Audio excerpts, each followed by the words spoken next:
नमस्कार, श्री कृष्णा श्री राधे मित्रों, बहुत बहुत स्वागत है आपके बेहद खास कार्यक्रम भविष्य फल में। आपके साथ मैं हूं आचार्य संतोषी।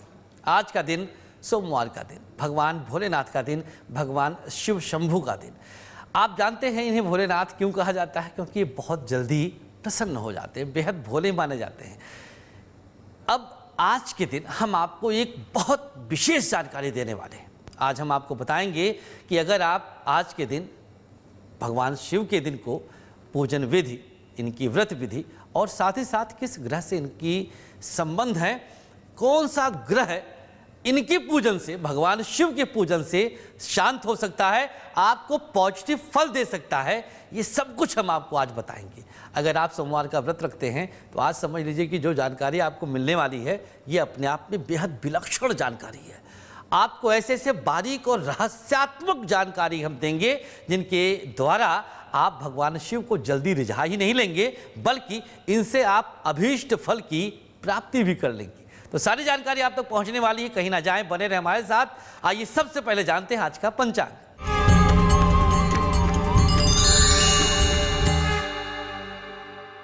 दिनांक 7 नवंबर 2016, दिन सोमवार, तिथि आज की है कार्तिक माह शुक्ल पक्ष सप्तमी तिथि। ये तिथि दोपहर 1:09 तक है। इसके बाद अष्टमी तिथि का आगमन हो जाएगा।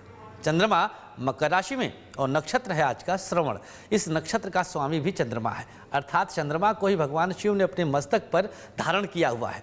तो आज का दिन हर तरह से शिव तुल्य हो चुका है। बहुत विशेष जानकारी मिलने वाली है। राहु काल का समय नोट कर लीजिएगा। प्रातःकाल 7:30 से 9 बजे तक था और गुलिक काल का समय रहेगा दोपहर 1:30 से ठीक 3 बजे तक। गुलिक काल के समय पर आप जो भी शुभ काम करते हैं, काम की शुरुआत करते हैं, वो काम आपका बन जाता है। चलिए अब हम बात करते हैं आज के राशिफल की। सबसे पहले मेष राशि। धन संबंधित परेशानी हर एक दूर होने वाली है। नई नौकरी का संकेत है। उपाय क्या करें आज के दिन को बेहतर करने के लिए? 7 बार ओम का जाप कर लीजिए। क्या नहीं करना है? स्वतः आज गाड़ी न चलाइएगा। वृषभ राशि। रुका हुआ पैसा आपका मिल जाएगा। नई नौकरी के लिए प्रयास आप कर सकते हैं। क्या करें आप? तुलसी के नीचे की मिट्टी अपने माथे पर लगाएं। क्या नहीं करना है? मन की बात किसी से साझा ना करिए तो बेहतर है। चलिए बढ़ते हैं आगे, बात कर लेते हैं मिथुन राशि की। मिथुन राशि वालों के लिए शाम तक पैसे का आगमन हो जाएगा। आप अब तक बहुत दिक्कतों में थे, अब निश्चिंत हो जाइएगा और प्रेम संबंधों में मजबूती चंद्रमा की कृपा से आज आप तक पहुंच रहा है। क्या करें आप? धनिया एक चुटकी अपने सर से वार कर फेंक दीजिएगा। और क्या नहीं करना है? कार्य क्षेत्र में आज विवाद जन्म ना होने दीजिएगा। अब बारी आ चुकी है आपके मेल को सिलेक्ट करने की। आइए जानते हैं आपका सवाल। ये हमें मेल किया है अर्किता अपराजिता मोहंती जी ने। डेट ऑफ बर्थ है इनका 9 जुलाई 1993। समय है 7:20 सुबह और प्लेस है भुवनेश्वर, उड़ीसा। सवाल है, बैंकिंग सेक्टर में ट्राई कर रही हूं तो मुझे जॉब मिलेगी या नहीं, और कौन से सेक्टर में जॉब मिलेगी और कब। दूसरा है प्रश्न, लव मैरिज होगी या फिर अरेंज, लड़का कैसा रहेगा, ये सब प्रश्न इन्होंने भेजा है। अर्पिता जी देखिए, डिटेल आपकी जो है उसके अनुसार बैंकिंग क्षेत्र में नौकरी 2017 के अंत तक लग जाएगी। निश्चिंत रहें, लव मैरिज के संकेत नहीं दिख रहे हैं। अरेंज मैरिज ही होगा और लड़का नौकरी वाला रहेगा। व्यापारी वर्ग से विवाह नहीं दिख रहा है। उपाय क्या करें आप? बुधवार का व्रत करिएगा और जितना हो सके सात्विक आहार ही ग्रहण करिएगा। बड़ों का आशीर्वाद आपके लिए बेहद शुभ रहेगा। बस थोड़ी देर में बताने वाले हैं हम आज भगवान शिव को मजाने, रिझाने, प्रसन्न करने की चमत्कारिक विधियां।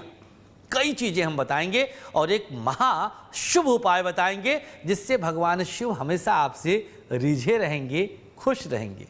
कर्क राशि की जानकारी ले लेते हैं पहले।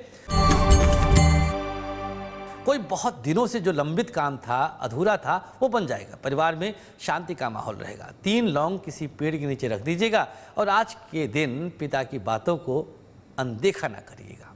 तो अगर आप भगवान शिव की व्रत को अब तक रखते आए हैं, महिलाएं, पुरुष, हर कोई भगवान शिव के लिए सोमवार का व्रत रखता है। सावन में तो विशेष महत्व हो जाता है। तो क्या आपको पता है कि इसकी विधि क्या होनी चाहिए? आप एक सामान्य रूप से सिर्फ भोजन छोड़ देते हैं। क्या सिर्फ भोजन छोड़ देने से व्रत पूर्ण हो जाता है? नहीं। अब हम आपको बताते हैं सबसे सटीक ज्योतिषीय व्रत विधि। अब ज्योतिष शब्द हम यहाँ लाए हैं, अर्थात आपके इस प्रातः उठने से लेकर रात्रि शयन के व्रत के दरमियान हर एक एक्टिविटी पर निगाह रखते हुए, ग्रहों को साथ में कनेक्ट करते हुए जो विधि है वो आपके सामने है। सबसे पहली चीज, प्रातः सूर्योदय से पहले स्नान करें। अगर आप दिन निकलने के बाद स्नान करते हैं तो व्रत की संपूर्णता में कुछ न कुछ रुकावट है। स्नान कैसे करें? अब देखिए, ज्योतिषीय दिमाग यहाँ पर लग रहा है। स्नान के जल में थोड़ा सा दूर्वा डाल दीजिए, थोड़ा सा सफ़ेद चंदन मिला लीजिएगा। इसके अलावा एक बेल पत्र भी आप इसके अंदर समाहित कर दीजिएगा। एक दिन पहले लाकर रख लें, संडे को लाकर रख लें, मंडे जब आप सूर्योदय से पहले स्नान करें तो इसको आप उसमें डाल दीजिएगा। स्नान के बाद सफ़ेद वस्त्र अवश्य पहनें। विवाहित महिलाएं, कन्याएं सफ़ेद पूरी तरह से ना पहनकर कुछ उसमें रंगीन भी जरूर डालें, क्योंकि विवाह के बाद सफ़ेद अशुभ माना जाता है।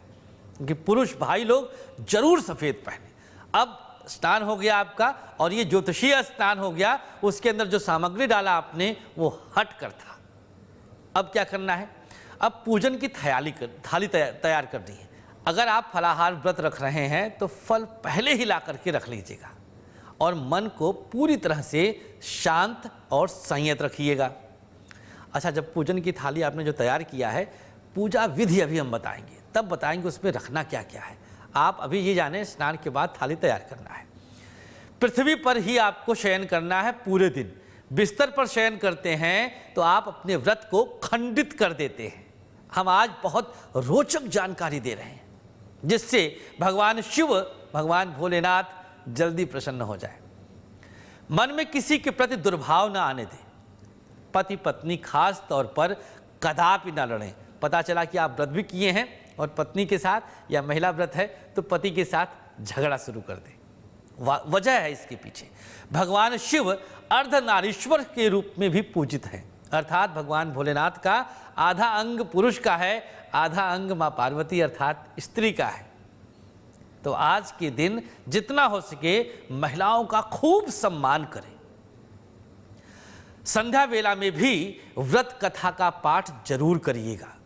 सोमवार व्रत कथा को एक बार शाम को भी पढ़ना है, तब आपका व्रत पूर्ण माना जाएगा। इसके बाद व्रत खोलने के लिए जब चंद्रोदय हो जाए या तारे आसमान पर दिखाई देने लग जाएं, सूर्यास्त के बाद एक अन्न जैसे रोटी या खीर, खीर में भी एक अन्न चावल होता है, एक अन्न से ही व्रत खोलना है। कुछ लोग होते हैं प्रातःकाल स्नान के बाद व्रत खोलते हैं, वो अशुभ है। कारण क्या है कि वह मंगलवार दिन में प्रवेश हो जाता है। सूर्योदय, अगले दिन का सूर्योदय मंगलवार लग गया, सोमवार, तो रात में ही सूर्यास्त के बाद जब आपके पास मौका लगे, व्रत कथा पढ़ने के बाद, भगवान को भोग लगाने के बाद एक अन्न से व्रत खोल लीजिए। रोटी के साथ दूध या दही आदि भी आप ले सकते हैं। आगे बताएंगे पूजा विधि क्या है और किस ग्रह से शिव का संबंध है। कौन सा ग्रह है जो पूरी तरह से शिव की कृपा से शांत हो जाएगा, आपके लिए फेवरेबल हो जाएगा। बस थोड़ा सा इंतजार करिएगा। बढ़ते आगे, बात करते हैं सिंह राशि की। बाहरी लोग आपकी मदद को आगे आएंगे। परिवार में नए मेहमान का आगमन हो सकता है। तुलसी के एक पौधे की परिक्रमा कर लीजिएगा, यह आपके लिए आज का उपाय रहेगा। और अपना काम दूसरों पर नहीं डालना है। कन्या राशि, आमदनी बढ़ेगी, दोस्तों का साथ खूब मिलेगा। आज एक चुटकी आटा आज अपने जिह्वा पर रख ले, यह आपके लिए उपाय रहेगा। और क्या नहीं करना है, पत्नी से कुछ छुपाइएगा मत। तुला राशि, व्यक्तित्व में आपके निखार आएगा। नया कारोबार बहुत अच्छा चलेगा।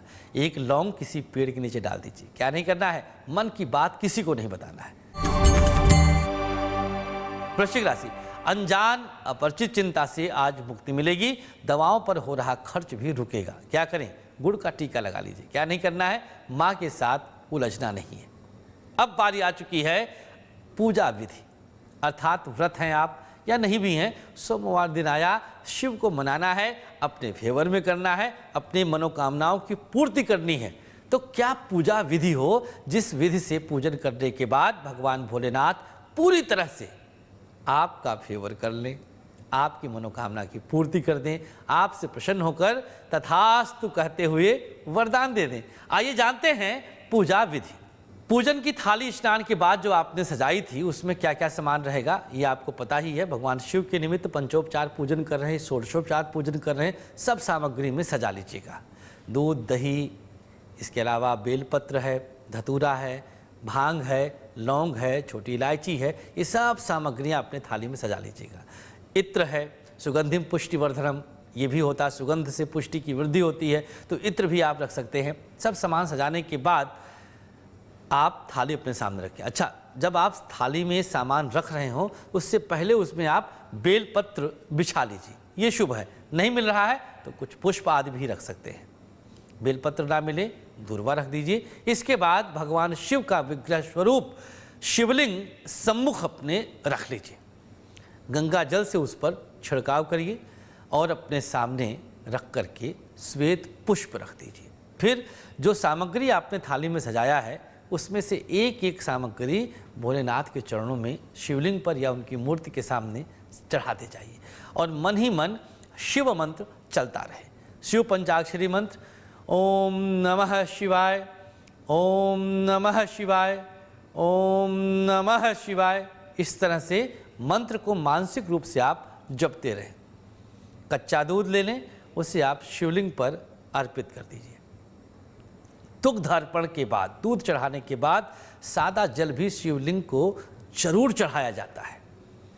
ये हमेशा से नियम रहा है, कुछ लोग बस यही करके छोड़ देते हैं। इससे आपका व्रत, आपका पूजन, आपका तप अधूरा रह जाएगा।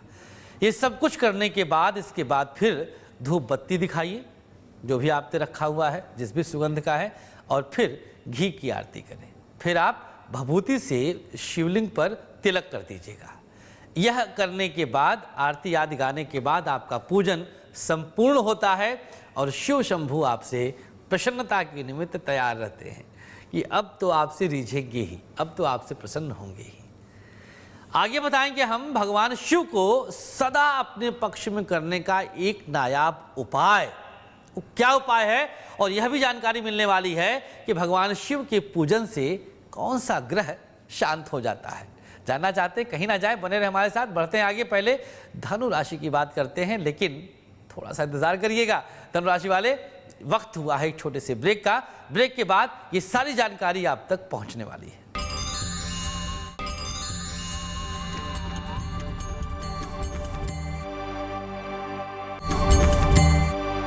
धनु राशि वालों को बताते हैं, शिक्षा में आज उन्नति का योग है। नए कारोबार में भी आपको उन्नति मिल जाएगी। क्या करें, आप पाठ्य सामग्री का दान कर सकते हैं। क्या नहीं करना है, बाहर देश की यात्रा, दूर की यात्रा अवॉइड करिएगा। वक्त हुआ है अब आपके सवाल को लेने का। आइए जानते हैं दूसरा मेल किसका है। ये रंजीत माधव जी का है। डेट ऑफ बर्थ बताया इन्होंने 5/12/99, सुबह 7 बजे का जन्म है। क्वेश्चन किया है इन्होंने कि ये क्या चूज करें, गणित 11वीं में, गणित या विज्ञान, इनके लिए बहुत जरूरी है। देखिए, बुद्ध की बहुत मजबूत स्थिति के कारण कॉमर्स अर्थात गणित आपके लिए बेहद उपयुक्त है। गणित विधा से ही आप अपने शिक्षा को आगे लेकर जाइएगा। उपाय हम बता देते हैं। नहाकर स्नान के बाद सरस्वती द्वादश नामावली का जाप जरूर करिएगा। प्रथमम भारती नामना, द्वितीयम च सरस्वती, तृतीयम शारदा देवी, चतुर्थम हंसवाहिनी, पंचमम जगती ख्याता, षष्ठम बागेश्वरी, तथा इस प्रकार से 12 नाम माँ सरस्वती के हैं, जो कि मुश्किल से 2 मिनट भी नहीं लगेगा। इसका जाप आप जरूर करिएगा। बहुत बहुत शुभकामनाएं। आप भी मेल कर सकते हैं। मेल आईडी पता है ना, ABP न्यूज़ भविष्यफल @abpnews.in पर। बढ़ते आगे, बढ़ते हैं अब अगली राशि की तरफ, मकर राशि। आज विवाह तय होने के संकेत हैं। नए वाहन की तरफ भी आप रुख कर सकते हैं, नया वाहन खरीद सकते हैं। क्या करें आप, थोड़ा सा जल अपने उल्टे पांव पर गिरा लीजिएगा। क्या नहीं करना है, पत्नी के साथ बाहर ना जाएं तो बेहतर है। कुंभ राशि, नई नौकरी मिल सकती है, भाइयों का साथ मिलता रहेगा।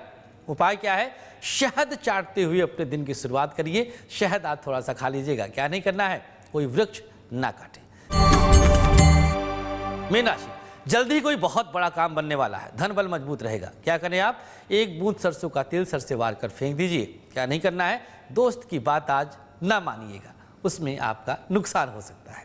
वक्त छोटे से ब्रेक का है। ब्रेक के बाद बताएंगे कौन से ग्रह से भगवान शिव का संबंध है और उस ग्रह की शांति से कौन कौन सा योग शांत हो जाता है। थोड़ा सा इंतजार करिए, बने रहे भविष्य फल के साथ।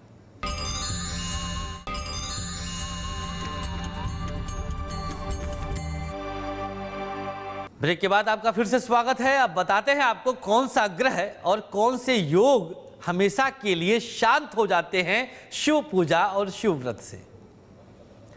शिव व्रत और शिव पूजन हमेशा के लिए शुभ हो जाए, राहु की दशा हो तो आप समझिए ये ग्रह आपका शांत है। राहु विष का कारक है और भगवान भोलेनाथ ने विष को अपने कंठ पर धारण किया है, इसीलिए इनका नाम नीलकंठ है। तो राहु को हमेशा के लिए आप शांत कर सकते हैं, जो कि ग्रहों में सबसे ज्यादा अशुभ माना जाता है। 18 साल जिसकी दशा है, राहु शांत। शिव पूजन एकदम से आपके लिए पक्ष में। कुंडली में यदि ग्रहण दोष हो, यह भी आपका शांत हो जाएगा। कुंडली में यदि प्रेत बाधा योग हो, जो कि शनि राहु की युति से बनता है योग, यह भी सदा के लिए शांत हो जाएगा। उपाय क्या करें? एक उपाय हम बताते हैं शिव को रिझाने का। एक काला धागा ले लीजिएगा, हल्दी से वहाँ पर 3 जगह बिंदी लगा दीजिएगा, एक बेलपत्र इसमें बांधिए और सोमवार की रात सिरहाने रखकर सो जाइए। प्रातःकाल नहाकर इसे ले जाइए शिव मंदिर में कहीं पर, शिवलिंग पर या भगवान शिव के मूर्ति के सामने चढ़ा दीजिएगा। एक ही बार करिए, हमेशा के लिए शिव की कृपा मिल जाएगी। भगवान भोलेनाथ आप सब पर मेहरबान रहें। इस शुभ मनोकामना के साथ भविष्य फल में आज के लिए बस इतना ही। कल फिर आएंगे एक नई जानकारी के साथ। तब तक के लिए हमें अनुमति दीजिएगा, आप कहीं ना जाएं, बने रहें एबीपी न्यूज़ के साथ। नमस्कार।